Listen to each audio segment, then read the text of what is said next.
तो ये इसका मतलब ये जो फ़िकी मसाइल हैं इनमें अगर गुंजाइश हो तो इनमें जो शिद्दत पसंदी वाला रवैया इख्तियार करते हैं। हमने देखा आजकल भी कुछ मामला है जिनके ऊपर बहुत ज़्यादा बहस भाई sorry to cut you, interestingly अभी एक नौजवान ने मुझसे सवाल पूछा गाड़ी में मेरे साथ था कि अली भाई जहाँ उलमा का इख्तलाफ आ जाए तो वहाँ हमें क्या पोजीशन लेनी चाहिए। मैं चाहता हूँ आप दोनों इस पे मुझे भी बताएं ताकि हम भी आगे फिर जवाब दे सकें। जैसे ये निकाब और जो है हिजाब का है मसला, अल्लामा अलबानी जो है वो ज़ाहिर है कहते हैं कि निकाब फ़र्ज़ नहीं है, तो इसमें हमारा क्या रवैया जो है वो होना चाहिए?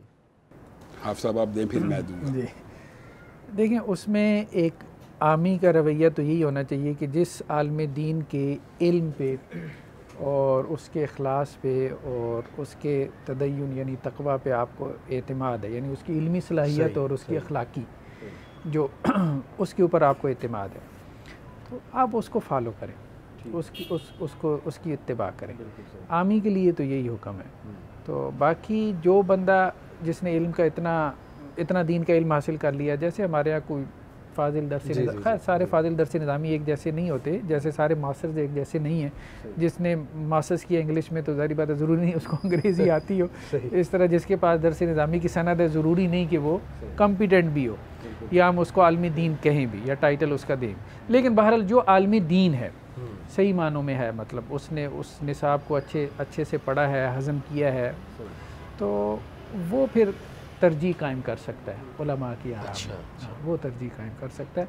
आमी को तो यही करना चाहिए कि जिसके इल्म पे आपको इत्मीनान है, आप जैसे कुरान ने कहा फ़स्अलू अहल ज़िक्र इन कुंतुम ला तालमून, अगर तुम्हारे इल्म में नहीं है तो अहल ज़िक्र से अहल इल्म से पूछ लिया करो। लेकिन शिद्दत इख्तियार करना, अली भाई इस हवाले से मेरा मौक़िफ़ ये है कि दो आलम दीन आपको जो मसला बयान कर रहे हैं वो ये तो नहीं कह रहे कि मेरी पैरवी करो, वो आपको ये कह रहे हैं कि हमने रसूलुल्लाह की इस हदीस से ये इस्तदलाल किया। दूसरा आलम कहता है मैंने कुरान पाक की इस आयत से ये इस्तदलाल किया।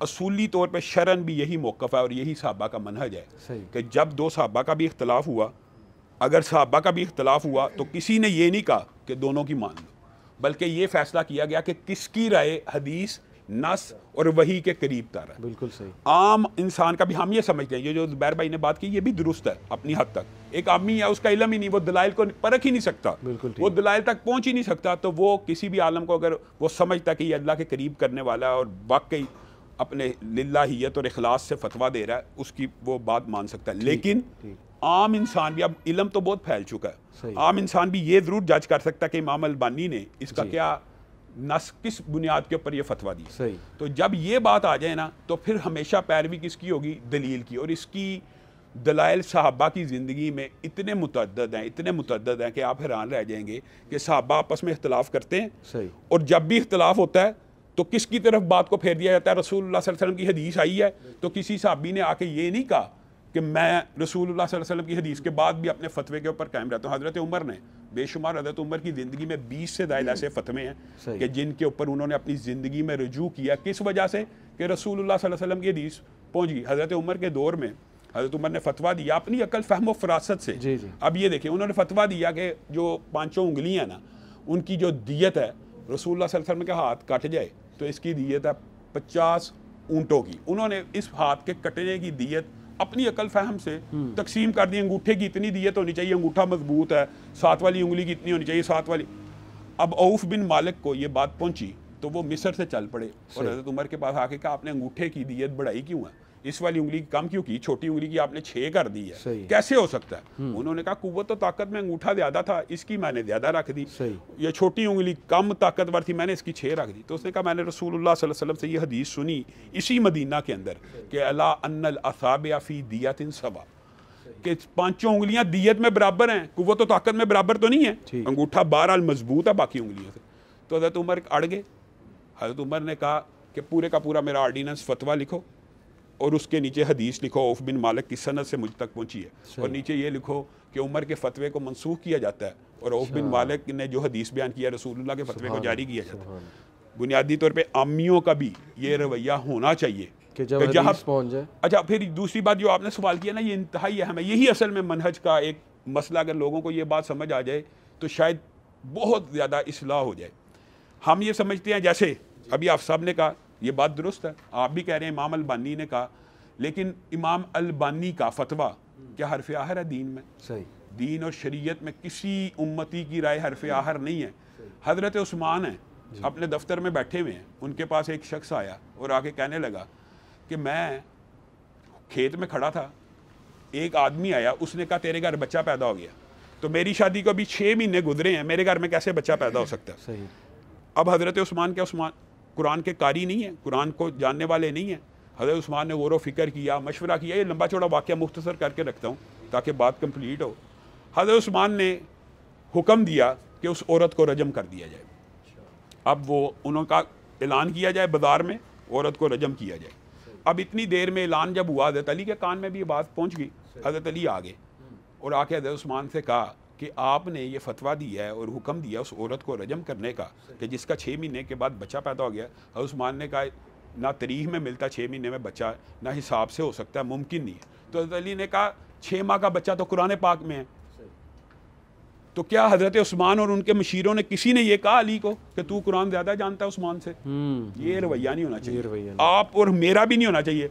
यार आप अल्लामा अलबानी से बड़े आलम हैं, सही, आप फलाने आलम से बड़े आलम, ये रवैया दुरुस्त जब हदीस आ जाए तो नहीं, आप उनकी दलाइल देखें। इमाम अलबानी की दलील पे आपको शरह सदर हो रहा है तो ठीक है। हज़रत उस्मान कहने लगे, ये भी कहा मैंने भी कुरान पढ़ा है, मुझे बताओ कहाँ पे है दलील? तो हज़रत अली ने कुरान पाक की एक आयत पढ़ी, वह हमलुहु व फिसालुहु सलासूना शहरा, कि हमल और फिसाल की टोटल मुद्दत 30 माह है। हज़रत उस्मान ने कहा ठीक है, यहाँ पे तो 30 माह मौजूद है, अब 6 माह का बच्चा यहाँ से कैसे साबित होता है? हज़रत अली ने दूसरी जगह से कुरान पढ़ा और ये सही असर से साबित है, बैकी में भी मौजूद है, दीगर किताबों में भी, और ये असर भी सही है। हज़रत अली ने कहा दूसरी जगह कुरान पाक में मौजूद है, वल वालिदातु युरज़िना औलादहुन्ना हौलैनि कामिलैनि लिमन अरादा अन युतिम्म रज़ा, कि जो पूरी मुद्दत रज़ात करना चाहती है 2 साल पूरे बुलाए।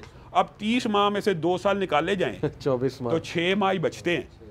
तो हज़रत उस्मान भी दौड़े और उनको हुक्म दिया उस औरत को रोका जाए, रजम करने से रोका जाए। हज़रत उस्मान भी जा रहे हैं, हज़रत अली भी जा रहे हैं, और वहाँ पे एक अजीब मंजर है कि औरत को ज़मीन में गाड़ दिया गया है और बस हद लगने वाली है। तो ऐलान हो रहा है कि पत्थर ना मारे जाएं, और औरत के पास उसकी बहन खड़ी है, सगी, और वो रो रही है और कह रही है कि यानी जैसे उस वक्त, तो वो औरत जो संसार हो रही है ना, वो ये कह रही है कि ला तबकी वला तहज़नी, तू गम ना कर और रो मत, मैं कसम खा के कहती हूँ मुझे मेरे हामद के अलावा किसी ने नहीं छुआ।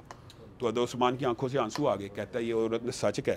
और अली ये देखें, अब ये कभी साहबा ने ये कहा है कि यार मैं खलीफातुल मुस्लिमीन है या उस्मान खलीफातुल मुस्लिमीन है, अली की राय को कैसे कबूल की? इस तरह के मुतअद्दिद वाक़यात हैं।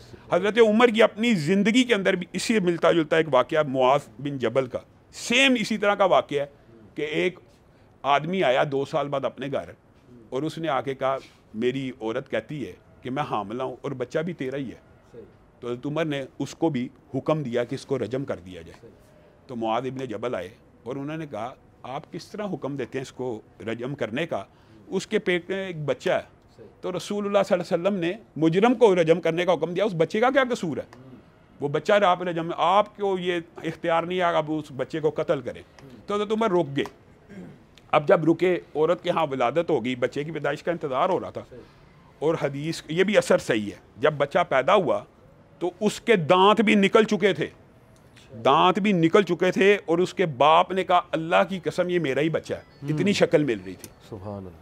तो हज़रत उमर ने उस वक्त ये अल्फाज कहे थे, लौला मुआज़, अगर मुआज़ ना होता तो उमर हलाक हो जाता। इसका मतलब ये है कि जब दलील आ जाए शरीयत की, हज़रत उमर ने ये नहीं कहा मैं बड़ा आलिम दीन हूँ, या ये सहाबा का तर्ज़ अमल ही ये है कि 2 सहाबा आपस में, अच्छा सहाबा का इख्तिलाफ हो जाना, उलमा का ये जो बात है ना, ये भी बड़ी अचंभे की है यार। उलमा का इख्तिलाफ है, ये बड़ा प्रोपेगेंडा लिबरल माफिया करती है जी, किसके पीछे नमाज पढ़ें। कोई ऐसे पढ़ता है, ओ भाई तू नमाज पढ़, तू जैसे पढ़ना चाहता है पढ़, 5 नमाजों के ऊपर इख्तिलाफ है। सही बात, सही बात, कोई इख्तिलाफ ये हमारा नौजवान, अभी यूआस में मेरा लेक्चर था, वहाँ इस सवाल हुआ कि सेक्टेरियनिज्म बहुत है, तो हम किसको, आप कह रहे हैं दीन की तरफ आ जाओ, दीन की तरफ आ जाओ, तो लेकिन किस दीन कौन की तरफ सा आए? कुरान फॉलो करें, किस दीन की तरफ? ये तो बहाना ही है ना, ये एक्सक्यूज और ये प्रोपेगेंडा। मैं आपको एक बात बताता हूँ, ये जो इख्तिलाफ होते हैं ना, जितने जिस तरह के आप कह रहे हैं, इसमें कोई हरज की बात नहीं। ये इंसान के कल्बी रुझानात भी होते हैं, मिलान भी होते हैं, और इंसान को अपनी मर्जी की दलील कई दफ़ा ज़्यादा पसंद आ जाती है। उलमा के शाज़ मौक़िफ़ होते हैं ना, क्या वो जबर करते हैं कि इसके ऊपर अमल करो? वो तो कहते हैं कि मेरा मौक़िफ़ ये है, लेकिन आपको अगर रसूलुल्लाह सल्लल्लाहु अलैहि वसल्लम की हदीस जो समझ आती है, शरह सदर होता है, आप उलमा के इख्तिलाफ का मतलब ये नहीं है कि फ़िरका वरीयत है सही, या इख्तिलाफ है या फितना है। बिल्कुल, ये लोगों के दिमाग से बात निकालने की ज़रूरत है। अगर दीन के ऊपर उनको लाना है तो उनको ये बात कहने की ज़रूरत है। बेहतरीन। तो ये तो मुख्तलिफ प्रोफेशन के लोगों में भी इख्तलाफ तो पाया जाता है, चाहे डॉक्टर हों, चाहे इंजीनियर्स हों, साइंटिस्ट कम्युनिज्म हों। में कितना स्कूल्स ऑफ थॉट्स हैं, कैपिटलिज्म में इतना बिल्कुल ऐसे इख्तिलाफ है। ही। अब इल्हाद में भी आपस में सबसे ज़्यादा तो मेरा ख्याल है इल्हाद में जो है ना वो फ़र्क है। ऐसे ही है। तो ये इल्हाद की जो बात है ना हुबैब भाई, बुनियादी तौर पे इल्हाद और मदाहिब का टकराव है। इस बारे में तो अगर आप ये समझे ना कि मुसलमानों का ईसाइयों से इख्तिलाफ है या मुसलमानों का यहूदियों से इख्तिलाफ है, जो ईसाई मजहबी है या जो यहूदी मजहबी है वो भी इल्हाद के खिलाफ है। हाँ जी, बिल्कुल, बिल्कुल। ये भी एक अजाब अलग ही कंसेप्ट है कि मुसलमान यहूदियों के खिलाफ है, नहीं मुसलमान। अच्छा जुबैर भाई, अभी आपने वो जिक्र किया कि उनको जो भी उलमाए दीन अच्छे लगते हैं या जिनसे वो मुतमईन हैं उनसे वो पूछ लें। अभी मैं 2-3 दिन पहले मेरी इरशादुल हक कसरी साहब से मुलाकात हुई थी, तो उनसे हमने कहा कि इन एक दो मामलात पे अपनी राय दें। तो ज़ाहिर आप बड़े उलमाए किराम में से हैं और बुज़ुर्ग उलमाए किराम में से हैं, तो लोग आपकी राय का एहतराम करेंगे। तो वो कहते हैं यार हमें कोई बुज़ुर्ग समझे तो फिर है ना। तो कहते हैं यार जिसको कोई एक बंदा कहता है ना एक नए मौके पे हो तो उसको हमारा मौका पेश किया जाता है, तो कहता है यार असी कड़ा असरी साहब का कलमा पढ़ा है। तो ये तो बहुत ज़्यादा ये भी आ रहा होता है। फिर उन्होंने एक और चीज़ का कहा, नहीं ये बात एक मेरे ख़्याल में इन्होंने अहम की है। मुझे भी ज़ाती ज़िंदगी में ऐसे बहुत से तजर्बात हुए कि अगर कोई इख्तलाफ रख दो ना, जैसे अहले हदीस उलमा में बाद मसाइल में इख्तलाफ होता है कि जी मुद्रे के रुकू की रकत हो गई कि नहीं हुई, आपने मतलब खड़े होके वो कौमा में हाथ बांधने हैं नहीं बांधने हैं, आपने वितर जो है ना कुनूत के अंदर हाथ उठाने हैं नहीं उठाने, रुकू से पहले पढ़नी है बाद में, उंगली एक दफ़ा उठानी है बार बार उठानी है।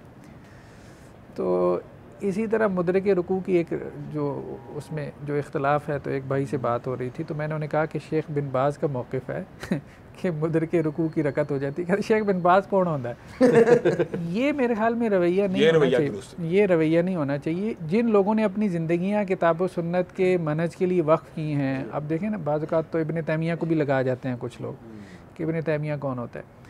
तो कहने का मकसद ये है कि बड़े उलमा से जुबैर भाई शख्सियत को तो टारगेट करना नहीं चाहिए, दलील के ऊपर गौर करना चाहिए कि इब्न बाज़ की दलील क्या है। अब जो आपने ये जो इख्तिलाफ बयान किया ये बड़ा लंबा चौड़ा इख्तिलाफ है, और ये जो कई और ये मैं आपको बताऊँ अहले हदीसों में हकीकत में कोई लोग ये समझते हैं कि रकत रुकू में पालो तो रकत मिल जाती है, और कई लोग ये समझते हैं कि रुकू को पाओगे तो रकत का सवाब मिलता है, फातिहा के बगैर रकत नहीं होनी। दोनों के दलाइल का मुतालिया करें। यहाँ पे तो दलाइल का मुतालिया हो सकता है ना, दलाइल का मुतालिया करें जिस तरफ जैसे दिल मुतमईन, हाँ, लेकिन उसमें दूसरे को तान ना करे, दूसरे आलमी किसी ये भी तान वाला जो शख्सियत रवैया को ये जो आपने पॉइंट किया ना वो कौन होता है, ये तो रवैया बहुत ज्यादा काबिल मुजम्मत है, इसकी मुजम्मत करनी चाहिए। तान वाली चीज़ आजकल बड़ी सोशल मीडिया पे जो है वो पता नहीं लोग भूल चुके हैं, अल्लाह को जवाब देना है उन्होंने। तो ये मिजाज ही है मेरे ख्याल हमारी कौम का, चाहे सियासत पे बात हो, मज़हब पे हो, किसी भी इशू को आप उठा लें, ज़बानें लोगों की पता नहीं बड़ा परेशानी होती, कभी कभी तरबियत की बड़ी कमी है, इल्ज़ामात और ताने देना, इस तरह की टोन अडॉप्ट करना। बल्कि मैंने देखने में आया था कि देखने में आया कि एक बंदा उससे कोई मिस्टेक हो जाए लाइल्मी की वजह से ना, तो वो रुजू भी कर लेना तो उसकी जान फिर भी नहीं छोड़ते।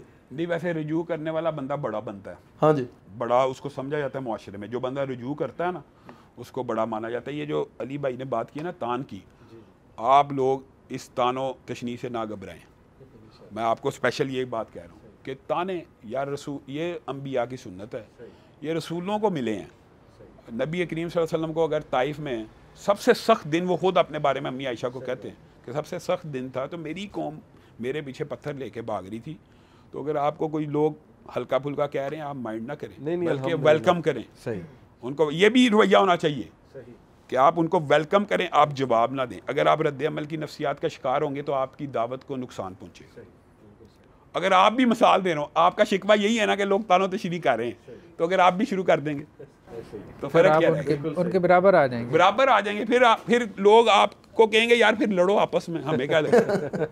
अगर आप खामोश रहेंगे तो आपकी कुदरती और फितरी तौर पे हमायत डेवलप होगी। और आपने इस मौके पे देखा भी है अल्हम्दुलिल्लाह कि जितने उलमा हैं उन्होंने अपना वजन आप लोगों के पलड़े में डाला है ना, लेकिन अगर आपने ये रवैया इख्तियार कर लिया कि आप खुद भी जवाब देना शुरू हो गए, फिर नहीं डालेंगे क्या ख्याल है आपका? बिल्कुल बिल्कुल सही कहा, लेकिन इसके साथ साथ माशाल्लाह से मैंने देखा है, वैसे ये मेरे साथ भी बातचीत इनकी रहती है, तो उलमा की माशाल्लाह ये लोग कदर करने वाले हैं, और उलमा ही की प्रोडक्ट्स हैं। हाँ, उलमा ही की प्रोडक्ट, ये बात, ये उलमा इस चीज़ को ऑन कर रहे हैं ना, बिल्कुल इन्होंने कोई आसमान से वही के जरिए इल्म तो नहीं हासिल किया। ऐसे ही हाँ, तो फिर ऐसे ही है, बिल्कुल सही बात है, बिल्कुल सही बात है। फैसलाबाद में बल्कि कारी नवीदुल हसन साहब हैं, हाँ, शेख हाँ। वो उन्होंने बचपन में मुझे दुआएं सिखाई, नमाज का सारा अल्हम्दुलिल्लाह, तो वो बचपन से ही मेरे साथ अटैच हैं। हम जिस मोहल्ले में रहते थे ना, ख़याबान कॉलोनी, वहाँ मस्जिद के इमाम वो थे, तो उनके साथ तो बचपन से ताल्लुक़ है। वाले हदीसों के बहुत बड़े कारी माने जाते हैं। जी जी माशाल्लाह। तो उसके बाद डॉक्टर अनस नज़र जो इनके शेख के हैं, फिर इनके साथ ताल्लुक़, तो उलमा में बहुत हम मोहब्बत करते हैं, उलमा से ये उठना उलमा के साथ आपका मुस्तकिल रब्ता रहना चाहिए, और रहेगा तो फिर यही कह रहा हूँ, इल्म बहरहाल जो वही का इल्म है जी, वो नाज़िल तो सिर्फ रसूलुल्लाह सल्लल्लाहु अलैहि वसल्लम पे ही हुआ ना, सही बात, उसके आगे तो सब उसी दीन की प्रोडक्ट्स हैं। बेशक आपने भी दीनदारों से ही और किसी दीनी आलम की लिखी हुई किताब से ही ऐसे लिया ही, ना, ऐसे ही। तो ये तो प्रोडक्ट होती उलमा ही की है। बस ये होता है कि अगर आप अपने रवैये में वही काम शुरू कर देंगे जिससे आप शिकवा कर रहे हैं, तो आपको नुकसान हो।